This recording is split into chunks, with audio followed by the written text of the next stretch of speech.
মুখে ভালো আছি কথাটা যে এত বড় একটা নীরব চিৎকার হতে পারে তা বোঝার মানুষ খুব কম। কিন্তু সত্যি কথা কি জানো, যে মেয়েটা সবসময় বলে ভালো আছি, সেই সবচেয়ে বেশি চায় কেউ একজন সত্যি করে তাকে জিজ্ঞেস করুক তুমি আসলে কেমন আছো। সেদিনই হয়তো প্রথমবার তার হাসিটা সত্যি হবে, মুখোশ নয়, মন থেকে আসা। নমস্কার বন্ধুরা, শুভ সকাল। আশা করছি তোমরা যে যেখান থেকে আমার ভিডিওটা দেখছো সবাই খুব ভালো আছো। আমিও কিন্তু তোমাদের ভালোবাসায় ও আশীর্বাদে খুবই ভালো আছি।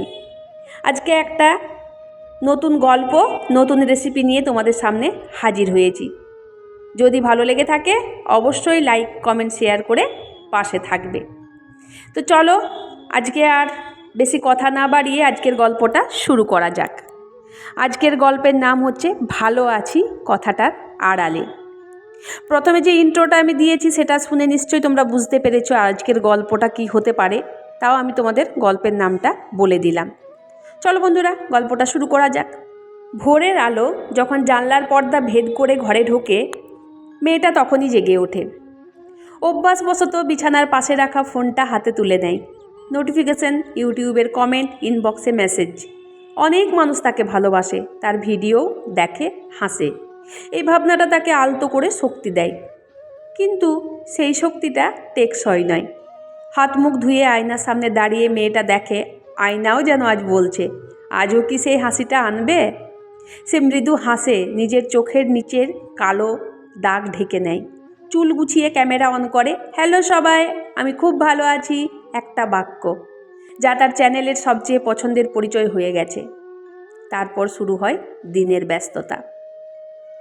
সকাল থেকে শুরু হয় সবাইকে ভালো থাকার অভিনয় দেখাতে দেখাতে, কিন্তু কেউ জানে না বিছানার নিচে রাখা ডায়েরিতে কত রাত সে নিজের সত্য কথা লিখে রেখেছে। কেউ জানে না রাতে সে কতবার থমকে দাঁড়িয়ে ভেবেছে এই ভালো থাকার অভিনয়টা আর কতদিন চালানো যায়। রাতের অন্ধকার ঘন হওয়ার সাথে সাথে বাড়ির ভেতরের শব্দ কমে আসে। মেয়েটা তখন নিজের ঘরের দরজা বন্ধ করে দেয়, মোবাইল সাইলেন্ট করে দেয়, ক্যামেরা উল্টো করে রেখে দেয়। কারণ ক্যামেরা দেখলে মনে হয় সেও যেন তার উপর নজর রাখছে, চাইছে সে আরও একটা হাসি দিক। একা ঘরটা তাকে গ্রাস করে। আলো নিভে গেলে সে হাঁটু জড়িয়ে বসে থাকে, নিজের বুকের ভেতরের ব্যথাটা অনুভব করতে। তখন আর আমি ভালো আছি বলার প্রয়োজন পড়ে না, কারণ শব্দের আড়ালে লুকিয়ে থাকা চোখের জল নিজের সব কথা বলে দেয়। মাঝে মাঝে সে ভাবে, কেউ যদি তাকে একবার জিজ্ঞেস করতো তুমি সত্যি ভালো আছো তো, তাহলে হয়তো তার ভাঙা মনটা একটু হলেও হালকা হয়ে যেত। কিন্তু সবাই ধরে নেয় যে মেয়ে সারাদিন হাসে, যে সবসময় উজ্জ্বল, যে ইউটিউবে এত সুন্দর জীবন দেখায়, তার আভ্যন্তরীণ পৃথিবীও নাকি ঠিক তেমনই ঝলমলে। মানুষ সাজানো দৃশ্য দেখে, সত্যটা নয়। তবু পরদিন ভোরে আবারও সেই আলোর রেখা জানলার কাপড় সরিয়ে ঢুকে পড়ে। মেয়েটা গভীর নিঃশ্বাস ফেলে, নিজেকে গুছিয়ে তোলে, ক্যামেরা অন করে এবং আবারও সেই একই বাক্য উচ্চারণ করে, আমি খুব ভালো আছি। এই কথাটা সে নিজের ভালো থাকার জন্য বলে না, বরং একটা নাজুক মনকে ভেঙে পড়া থেকে বাঁচানোর ঢাল হিসেবে ব্যবহার করে। কখন যে এই অভিনয় সত্যি হয়ে উঠবে সে জানে না, তবে সে চায় একদিন সত্যি বলতে পারবে, এইবার সত্যি আমি ভালো আছি। মানুষের সামনে হাসতে হাসতে ক্লান্ত হয়ে গেছে মেয়েটা। প্রতিদিন শতজনকে বলে আমি ভালো আছি, কিন্তু তার এই কথার ভেতরের কান্না, তার বুকের নিঃশব্দ ভার কেউ কোনোদিন শোনার চেষ্টা করেনি।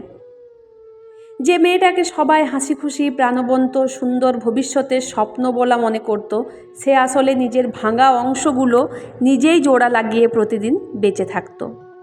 আর শেষমেশ সে বুঝল, ভালো আছি কথাটা বলা যতটা সহজ, সত্যিকার অর্থে ভালো থাকা তার থেকেও অনেক কঠিন। তবু সে আশা হারালো না।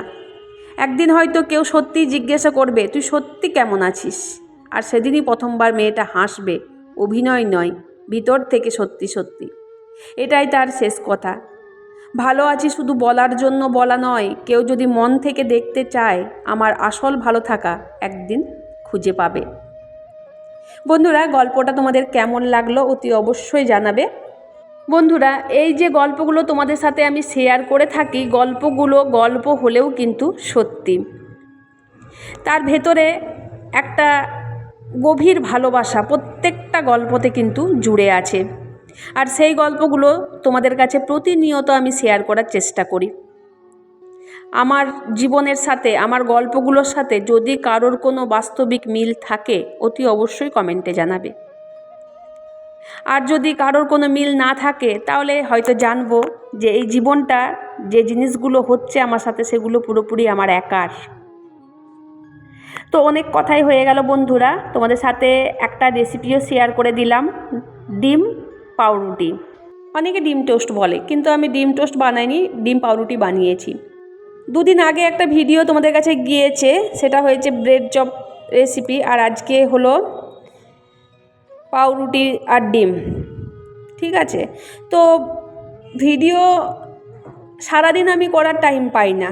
সন্ধ্যের দিকে বাড়ি ফিরে এসে যেটুকু ভিডিও পারি তোমাদের সাথে শেয়ার করার চেষ্টা করি, কারণ সকাল থেকেই শুরু হয়ে যায় আমার মহাযুদ্ধ। এটা তো তোমরা সবাই জানো, নতুন করে তোমাদের কাছে আর বলার আমার কিছুই নেই।